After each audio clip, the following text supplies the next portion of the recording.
Hi guys, I'm back. Last వీడియోలో చెప్పాను కదా ఆఫ్టర్నూన్ ఏం చేసామో వాటి మీద కూడా వీడియో చేస్తానని.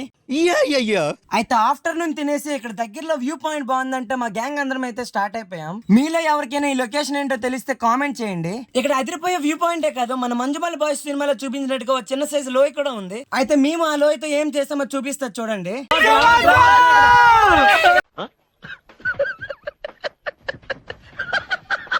ఆ తర్వాత ఈ డ్యామ్ దగ్గరికి అయితే వచ్చాము. ఈ డ్యామ్ దగ్గర అయితే నేను మన డ్రైవర్ రెండు కొత్త విషయాలు అయితే నేర్చుకున్నాం. ఏమిటో అవి? ఫస్ట్ అయితే మేము ఇక్కడ చేపలు పట్టడం అయితే నేర్చుకున్నాం. నిజమా? ఫస్ట్ అటెంప్ట్ లో అయితే మేము ఒక చేపనే పట్టుకోగలిగాం, కానీ సెకండ్ అటెంప్ట్ లో ఒకేసారి మొత్తం 3 చేపలను అయితే పట్టుకున్నాం.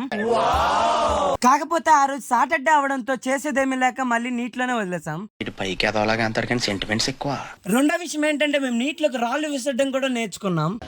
అందులో ఏముందిరా అని మీరు అనుకోవచ్చు, ఎందుకంటే మేము ఫస్ట్ అలానే అనుకున్నాం. కానీ ఆ తర్వాతే తెలిసింది అది కూడా ఒక ఆర్ట్ అని. ఎందుకంటే నార్మల్ గా విసిరితే రాళ్ళు మునిగిపోతాయి, కానీ ఈ విధంగా విసిరితే మాత్రం వాటర్ మీద జంప్ చేస్తూ కొంత దూరం వెళ్తుంది. అండ్ అది చూసాక దీన్ని ఎలా అయినా నేర్చుకుందాం అని ఫిక్స్ అయిపోయా, ఎందుకంటే ఇలాంటివంటే నాకు బాగా ఇంట్రెస్ట్. మనకి చదువు తప్ప అని ఇంట్రెస్ట్. అండ్ ఫైనల్లీ దాన్ని సక్సెస్ఫుల్ గా నేర్చేసుకున్నాను కూడా. అండ్ ఈ వీడియోకి అయితే ఇంత గైస్, మళ్ళీ నెక్స్ట్ వీడియోలో కలుసుకుందాం. Until then take care, bye by.